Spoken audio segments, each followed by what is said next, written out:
Preconception planning is it's just involving your doctor in the discussion about starting a family and checking on your baseline health. There's studies actually out of the UK where they demonstrate if you offer preconception health, you can reduce the risk of complications during the pregnancy, reduce the risk of preterm birth defects, NICU admission. So seeing your doctor before you get pregnant is an important step to make sure that you're ready to be pregnant. And sometimes, and it's hard here in the United States, but it also means putting yourself on contraception so that you're ready. You make sure you're medically ready to get pregnant and that it's your decision. Over half the pregnancies in the United States are unintended. And so we want to make sure that women are getting pregnant when they want to, when they're ready to, and then in a joint kind of decision-making way, and reaching out to their providers.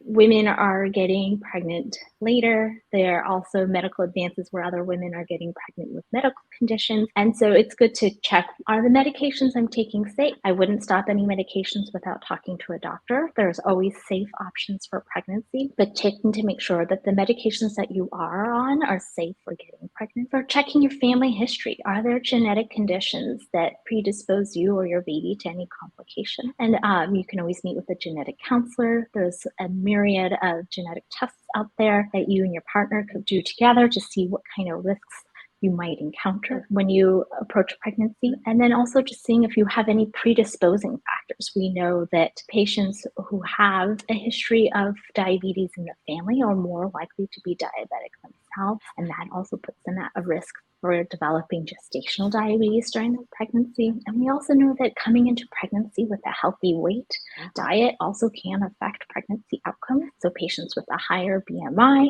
if you're obese or overweight, then this is the opportunity to lose weight, to improve your diet, to develop healthy lifestyles to improve your pregnancy outcomes. It's wonderful to be able to build it in the beginning and make it part of your life so that, if you did develop gestational diabetes, some of the changes you may need to make aren't as, a huge change as you're trying, some patients were trying to overhaul their diet or add exercise. It's already part of your lifestyle. You're coming into pregnancy healthier. You've already reduced your risk. And if you develop it, then a lot of these changes you're making are just small modifications to an already healthy lifestyle. So it's just giving yourself the opportunity to take a breath, evaluate where your health is, look at your family, ask your family how everybody's doing, and working as a team with your doctor.